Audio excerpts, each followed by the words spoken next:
What in the world is going on with Tutu Atwell and Matthew Stafford no longer the favorite to win the MVP, and why this is going to be a wild finish to the 2025 regular season? Buckle up, Ramley. That's coming up next on Locked On Rams.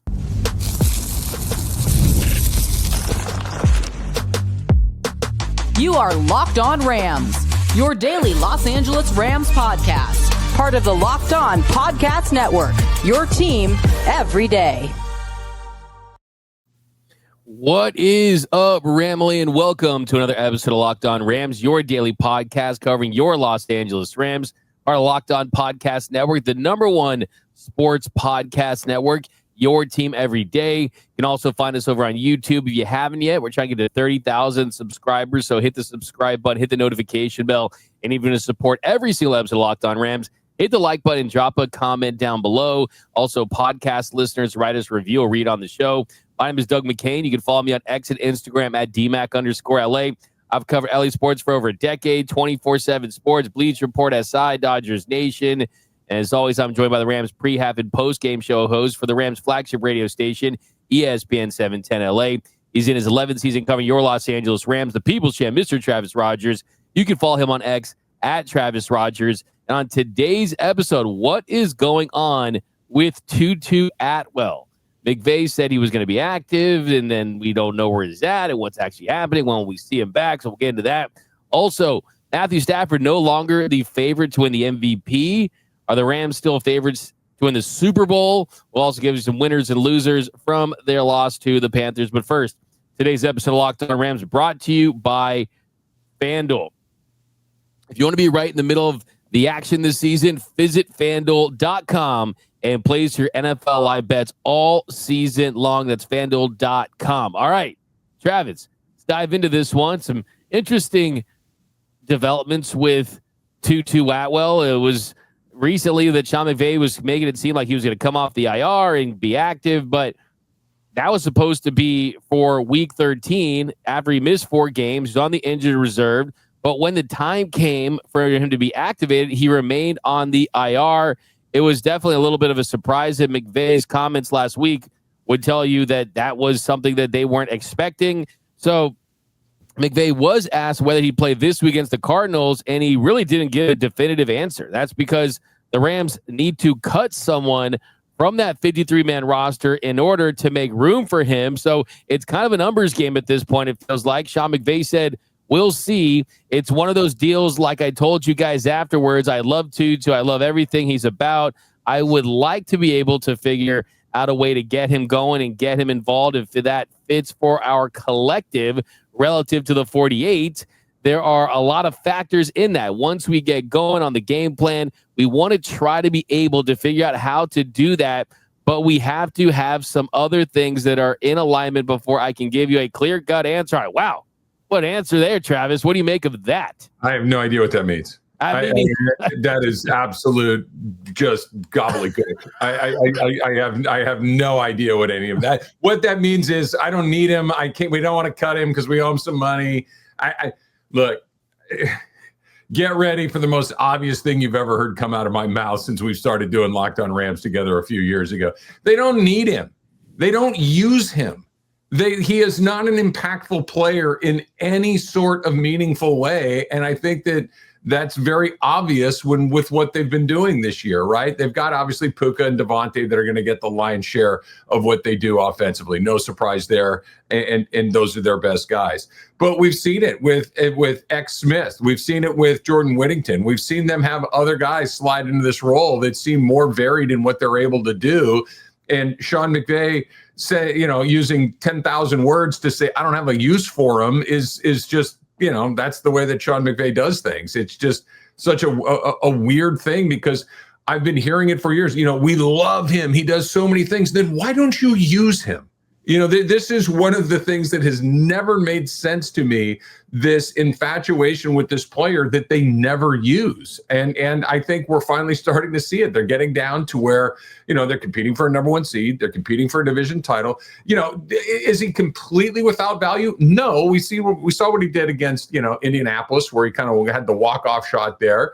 But this is not a guy that's a regular part of their game plan. I think they're seeing that they can use some of these other guys in different ways. And Tutu's just the odd man out.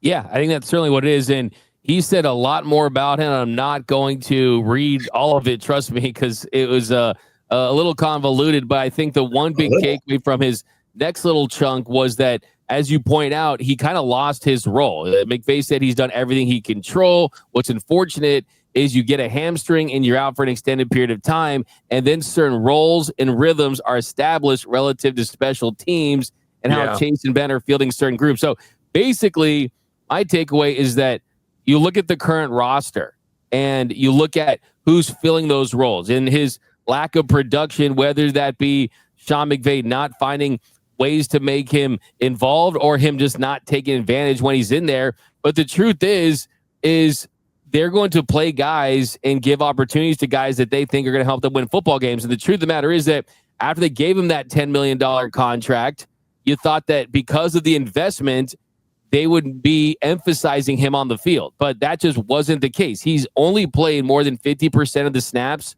one time this season, and he has 4 catches all year. You compare that to a guy like Xavier Smith, who you brought up. He had 3 catches for 82 yards in Sunday's game against the Carolina Panthers alone. And then you look at Jordan Whittington. What does he bring? He's a blocker. He can return. He's a specialist. Kanata Mumfield. He's another one that plays special teams, right? So basically what McVay's saying, what you're saying, is you have to have a clear-cut role for this team to be on this roster. And really Tutu's best role is a guy that can be in there and stretch the field and take the top off a defense, draw a pass interference, be explosive. But it's like they're weighing the net benefits of knowing that we got Puka, we got Devontae, we're working in some tight ends, we're going to run game. It's more of a value of having those guys do what they do, even if you don't see it on every play, than bringing him in, just forcing him onto the roster. Yeah, I mean, look at what they've done in their punt return the last couple of weeks. Kyren Williams is returning punts, and not because they're having him return a bunch of punts, but he's back there to catch the punt, fair catch it, and we'll start from here. And, who was returning punts before there? It was X Smith. And I think that he's kind of earned his way off of that role into a more traditional role in the offense as that third wide receiver. They want to protect him. Well, you can't use Atwell in that punt return role. He just won't stand up. Unless you're just going to have him fair catch it. A $10 million guy to stand back there and wave his hand and do something that doesn't make a lot of sense. So it's a numbers game. It's nothing like you said, it's nothing that he's done wrong. This is just a brutal league where once you've lost your spot, no one's waiting for you. And especially if you're a player like Tutu Atwell. If you're Devontae Adams, you come back in and you go right back to where you were. If you're Puka Nacua, you come right back in, you go right back to where you were. Well, he's not those guys. He's a guy that's in there, by the skin of his teeth, and he's got to hold on. He's got to make plays. Somebody else gets an opportunity and does it better than he has. They're going to continue to run those guys. And especially if you can do more things like you talked about. These are other guys that can play special teams. These are guys that are far more physical. They can do some of that, middle of the field clear out work that Atwell's just not going to do. And that's not a knock on him. It's just not what he's designed to. Devontae Adams doesn't do that stuff. The difference is Devontae Adams is Devontae Adams. Tutu Atwell is Tutu Atwell. So this feels like something that should have happened a long time ago. It feels like it's finally starting to happen now, where everybody just goes, there's just no role for him on this team, and let's find someone else to take the spot. The truth is, if they thought that he would be able to provide more value in those guys in the offense, they would force a way on the roster. They just don't think that. So, I mean, a wise man once said, don't listen to what they say, watch what they do. And what they haven't done is give him those opportunities, is put him on the roster. And it's unfortunate because I think they did envision a more specific role where he could be more involved in the offense. But what happened? He gets injured. He hurts his hamstring. And here's the thing. I'm not saying that Tutu Atwell is a bust or anything like that. I'm really not. But the truth is that injuries are a part of the equation when it comes to players having disappointing careers. And it's not like it's their fault. They don't want to be injured, right? But some players get injured, some players don't. And the ones that don't are the ones that end up Pro Bowlers, all pros, guys that have roles, guys that go to the Hall of Fame. And it's a sad part of it, but that's kind of a part of the conversation when you evaluate, was this player buzz? Is this player disappointment? Did he work out? And even when they gave him a more of a runway, he hurt his hamstring. So it's just tough, and it's unfortunate for sure. It is. There's nothing personal about this. This is just straight football stuff, and he hasn't been available. And when he has been available, they haven't used him. It doesn't seem much more complicated to me than that. That is he available? No. Okay, that checks that box of just he's not around. We can't use him. And then is he available? Yeah. Do we throw him the ball? No. It's like I don't know what the role is on this team. I'm sure that he could go somewhere else and probably be far more effective because they have a need for him, a use for him that the Rams have never really found a way to unlock. I agree. And this does not mean that his career is over with the Rams. And when we saw in the playoffs a couple of years ago, we saw against the Lions. I mean, sometimes you can be in the lineup and have a pop play, and that pop play can be the difference in the game. And that's why his talent level is so tantalizing. And I hope that happens. I hope that he wins Super Bowl MVP, man. I really do, right? Like, it would be great to see. But I think right now, at least we have some more clarity. And like I said, this is not the fanfic Rams podcast, right? We saw in the comments yesterday, people thanking us for keeping it 100, keeping it real. We just want to just kind of keep things as honest as possible. That's the honest thing about this. Look, if he showed up in, like you said, and had 5 catches in a playoff game and won them the game, then it's all worth it. And we all go, okay, great. We were wrong. Great. This is not a season or 2 or even 3. This is a multi-season pattern that has been crystal clear for quite some time. They don't have a role for him on this team. For sure. All right. If he wins Super Bowl MVP, though, you have to get a number 5 neck tattoo, like right here. Can I tell people it's for George Brett at least? Or Freddie Freeman, you can. It's up to you. Freddie Freeman, Corey Seager. Yeah, we can do all of those. No, we're gonna get Atwell. Like it's like the jersey. It's like gonna say Atwell. The gradient 5 from the gradient. Rams. Yeah. We'll get you the gradient 5. That's a perfect idea. Sounds good. But coming up next, Matthew Stafford no longer the favorite to win the MVP. That's coming up next on Locked On Rams. The holidays are officially here, which means it is gift hunting season. And if you want something meaningful, personal, and guaranteed to get a reaction, Aura Frames is the gift that delivers every single time. It's not just something you wrap up. It's a way to share your memories, because Aura isn't your average picture frame. You can preload the frame with photos before gifting it. So when it gets plugged in, the memories, they're already there. No apps to figure out, no setup headaches, just instant smiles. No phone calls from, hey, how do I do this again? None of that stuff. So your grandparents, your parents, newlyweds, anybody who loves getting photos, endless uploads of pictures and 30-second videos through the Aura app.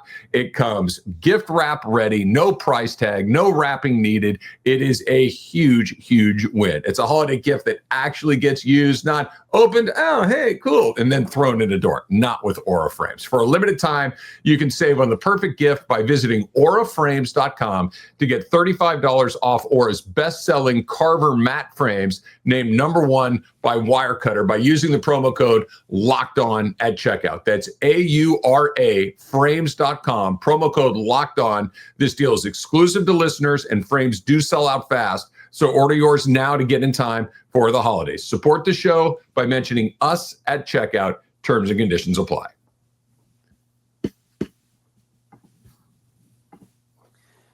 And we are off and running here on Locked On Rams. Thank you for making Locked On Rams your first listen every single weekday. Free and available wherever you get your podcast. Locked On Rams, part of Locked On Podcast Network, your team every day. Well, go listen to Travis reading all the ads, the corporate shill that he is. But going over to FanDuel.com right now, that's FanDuel.com, it says that Drake May is now the MVP favorite over Matthew Stafford. And you get information like that and place those live bets over FanDuel.com, by the way.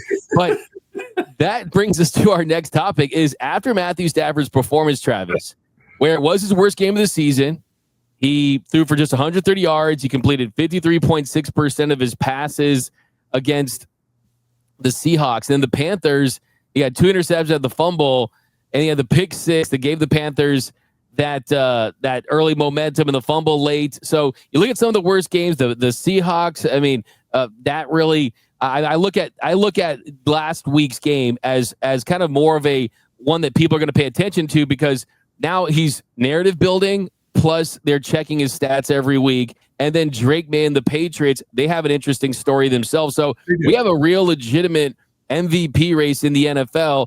And I still think it's Stafford's to win, but he's going to have to really, really perform down the stretch if he wants this thing. I think what it was there. So, go through the first 10 weeks of the season. Everybody's trying to figure out who the MVP is, and no one really has like a clear cut case to be that guy. There's a group of people, right? There's Josh Allen, there's Matthew Stafford, there's Drake May, there's Jonathan Taylor. You can throw all these guys in, and Baker Mayfield was a candidate for a while, right? So everybody's there together. And then as you get deeper into the season, Stafford starts to pull away from the pack, and May kind of comes with him too. So they kind of separate as a 1-2 punch. Then Stafford has those 2 games where he just goes absolutely nuclear. He throws, 28 touchdowns without an interception, and he separates. And at that point, it's like, hey, just hold on to your lead, and you're going to win the MVP. And then he throws a clunker in there, and I think he just comes back to the pack. I think he's in the pack with May. I think it is a 2-man race. I think, like you said, as we get closer, assuming the Rams continue to win and assuming that he continues to play well, he will pull back ahead. He will become the odds-on favorite. He is likely to win. It's a much better story. And that stuff matters deeply. The narrative that you were talking about, that Drake May is in his second year? He's great. I'm not throwing any shade on Drake May. I know that the Patriots haven't won a bunch of games against good teams, but who cares? They're winning all the games that are on their schedule. That's all that really matters. He is a really good player. This is not an anti-Drake May rant. This is what is asked of Matthew Stafford is infinitely more complicated than what they're asking Drake May to do. The career arc of a 37-year-old guy being in the MVP mix for the first time in his career. They might be the number 1 seed in their conference, May too. But I just think that the story for Stafford, like anybody could have had him in the offseason, right? There's stories about the Raiders. They could have had him. The Pittsburgh Steelers could have had him. Nobody chose to do it. He comes back to the Rams, puts together the best season of his career. That's a compelling story. I think that's ultimately what will push him over the top. But he's got to play really well. He certainly can't throw another Carolina Panthers sort of performance in the mix, or May will get it. Yeah, if the season ended today, I think he would win the MVP, because I think that you look at where the Patriots are at, right? They played in prime time on Monday Night Football, and a lot of times the odds during the season are week by week based, and it's very close, right? It's like minus 135 versus plus 125, which is razor thin. But I think that the NFL MVP compared to Major League Baseball, for example, compared to the NBA, for example, is a little more narrative based potentially. And the best thing that Stafford has going for him is back problem, 37-year-old. We thought maybe he was done-ish, and then he's playing the best football of his career. Also, has only received 1 top 10 MVP vote in his career. They know he's pushing for the Hall of Fame. He's got the bigger name. He's a Super Bowl winning quarterback. So I think all those things mean a lot for him. And I think, too, when you compare that to Drake May, the interesting thing, too, I definitely want to point out is the Patriots have played against one team with more than 3 wins since mid-October. And they haven't played that many great teams this year. But here's the thing, though. Look, I used to say I bring my facts to the fight. And if I'm going to look at this thing objectively, Drake May definitely has a case. I mean, you look at touchdowns, Stafford 32 to 23. You look at overall yards, Drake May has him 34-12 to 30,073 for Matthew Stafford. But you look at kind of more of the advanced stuff. Passer rating, Stafford a 111.7, Drake May 111.9. It's razor thin there. Stafford has him on DVOA, QBR, Stafford 67, that's 5th, and Drake May 72.8, that's 4th. So you look at the PFF grade, though, we'll use that since it works for our narrative. And Stafford 92.4, that's 1st, and Drake May's 87.1, that's 4th. And you get the big time throws, he has them on that. So look, I mean, the thing is, this is not some, Drake May is just playing for a team that has a lot of wins, and that's why he's in the mix. No, he's in the mix because he's a really, really good young quarterback, and one that I said a long time ago is going to be better than Caleb Williams. Well, he has been better than Caleb Williams, that's for sure. That was artfully done, by the way, just right there underneath it at the goal line. That was well done. I think there are two things here. Number one, kind of think of it like this: is that they're both getting A's in school, but Matthew Stafford is taking different classes. He's taking far more complicated classes than Drake May is taking. Now, May's taking good classes. It's not like he's doing like, the C reading group in fourth grade. He's in one of the good reading groups, but Matthew Stafford is operating at a grade level or two above his head. So I think that's part of it. And I think that the folks that decide this stuff understand that. Here's the other part, Doug, and you mentioned it a second ago. I think it's important. Like you said that May was just on Monday Night Football a couple of days ago. 2 of the final 4 games for the Rams are primetime solo standalone games. Matthew Stafford is going to have center stage to himself. They've got that Seattle game coming up on Thursday night in a couple of weeks. If he goes in there and balls out and that shoots them right back to the top of the conference, that is a huge opportunity for him to make an MVP case. The opposite's true, too. If he lays an egg, then that's probably a wrap because everybody's going to see that. He gets a Monday night game in Atlanta against a terrible Atlanta team that he can go in there and torch, theoretically, pad some stats and kind of do that victory lap where he goes in there and has a 4-touchdown, 350-yard game and just puts on a show, and that's kind of the cherry on top of the sundae to win the thing. So it's right there for him. He just needs to play well from now to the end of the line. And I think he will win it. And I think he should win it. Now, if May got it, I don't know if it's an outrage, but I would be surprised if he did because Stafford just has a much better story and the numbers are really close. If May's numbers were a lot better, then the story doesn't kick you over the top. But if the numbers are like this, then I think the story is what could possibly give him the advantage. I totally agree. And it's about an individual award. And every time a player's asked about this, like, oh, I just want to win for the team. It's about the team and all this stuff. And that's great to hear. But the truth is that Matthew Stafford's made it clear he wants to be in the Hall of Fame. So sure. I don't care what he's going to say for the next couple of weeks. I know he wants this thing. I know he wants this on his resume. There's no doubt about that. And that helps the Rams too, because unless he's going to be pressing for it and try to stat pad, which I know he will not do, but this is a team that needs him to throw the football well to reach their goals. And that's what's going to help them. But I totally agree. They're both going to the Ivy League, right? They're both going to Ivy League. Matthew Stafford's the valedictorian. He's going to Harvard, right? He's not. Yep. He's not doing the North Carolina football paper classes, right? He's not doing the ballroom dancing like our friend Matt Leinart, right? So, I mean, I totally agree with that. That's 2 for 2 Trojan quarterbacks taking some strays. I like it a lot. No, you're right. He wants to be in the Hall of Fame. I think that his case is really close, and MVP clearly puts him over the top. Another good playoff run, I think, could put him over the top. A Super Bowl 100% punches his ticket.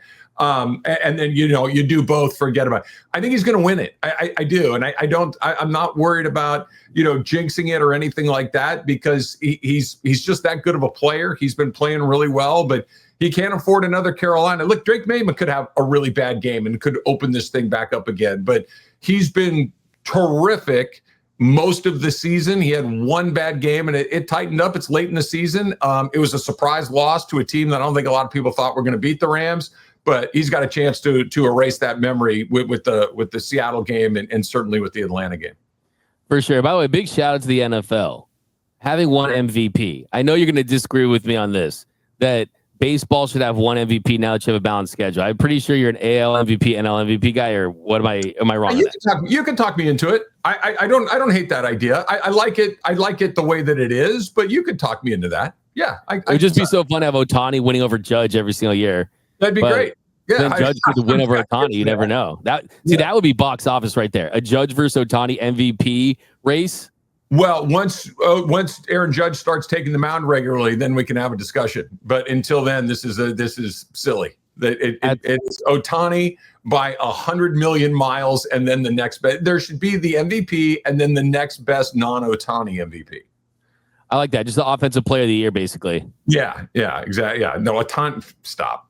I love it. All right, coming up next, though, are the Rams still favorites to get to the Super Bowl and finish the top seed in the NFC? We'll throw in some winners and losers, too. That's coming up next on Locked On Rams. NFL Sundays move fast, right?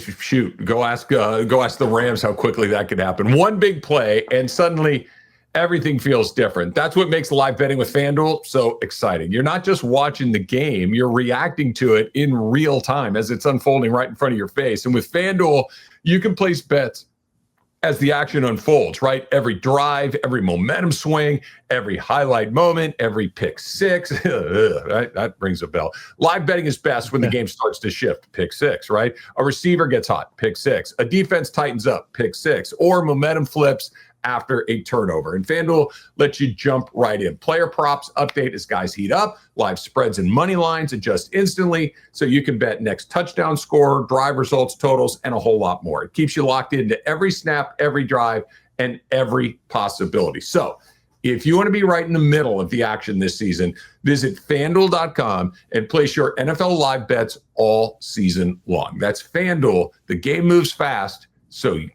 you can too.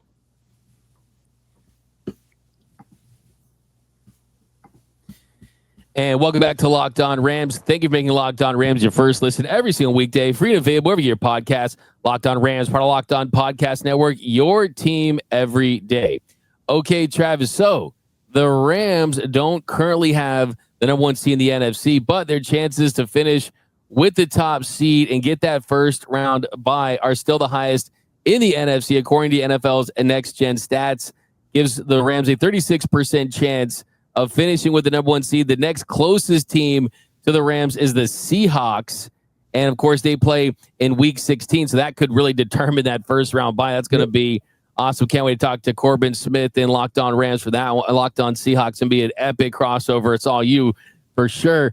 But yeah, I mean, they're right there. The Packers at 12%, the Bears as well. And yeah, they got a 10% chance. So not a heavy favorite, but it does make you feel a little better about the situation they're in.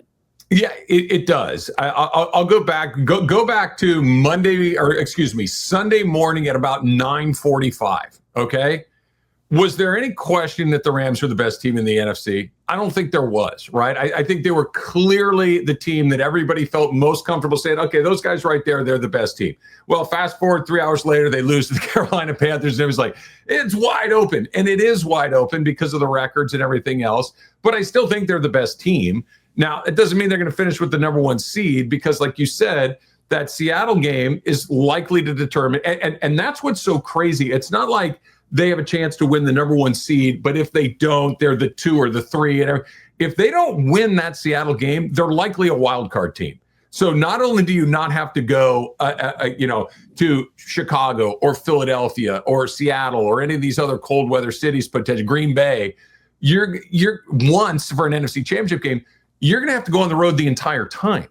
Like you're going from the Rams will either be the number one seed or the number 5 seed. Or maybe even lower than that. They're going to make the playoffs, but this isn't a difference between a 1 and a 2 or a 2 and a 3. This is the difference between the 1 or the 5 or the 6. And that is a huge, it's a little bit like what happened with Detroit and Minnesota last year, where they were both, 14-2 going into that final game. And Minnesota fell out of the 1 to the 5. The Rams just kicked their butts.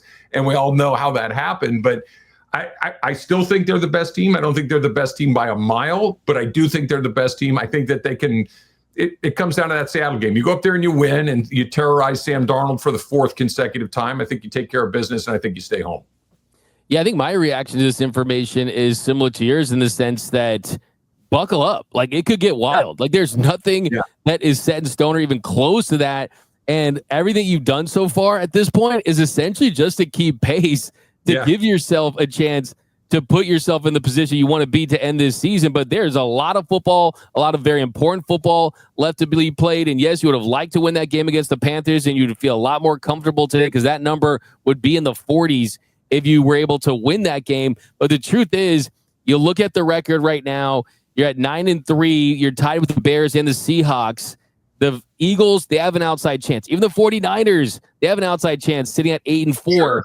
They're at 9% right there with the Bears. Now, the thing about the Bears, they have a gauntlet of a schedule down the stretch. They play the Packers twice, once on the road, once at home. Then they play the Niners on the road. Then they closed with the Lions at home. So they definitely have a difficult schedule.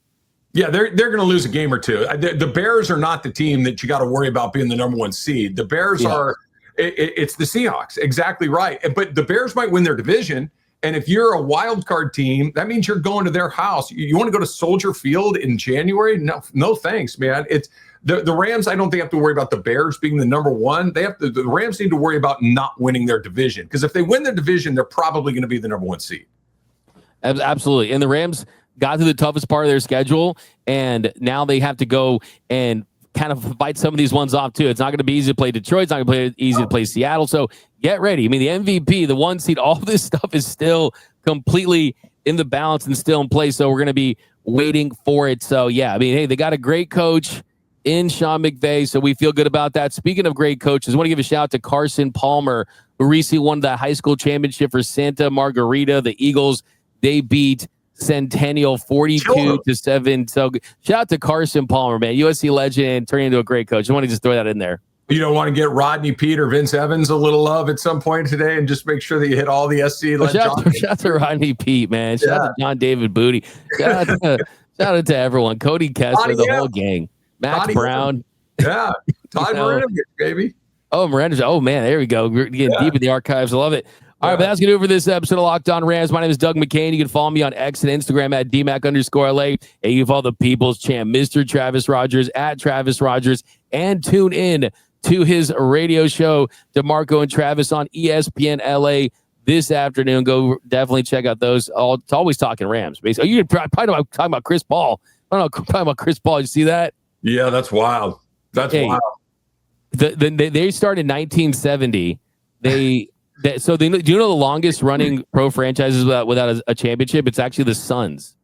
Yeah, I knew the Suns have gotten close a couple of times, but they've never done. I know Seattle didn't come in until like the mid 70s, so they don't have one. I know the Brewers have never had one. They've been around for I think since 69. I think. Well, the Padres are the longest for Major League Baseball, 69, the loneliest trophy case in professional sports, unfortunately. But that's going to do it for this episode. See you guys tomorrow. And until next time, whose house? It's Locked On Rams house.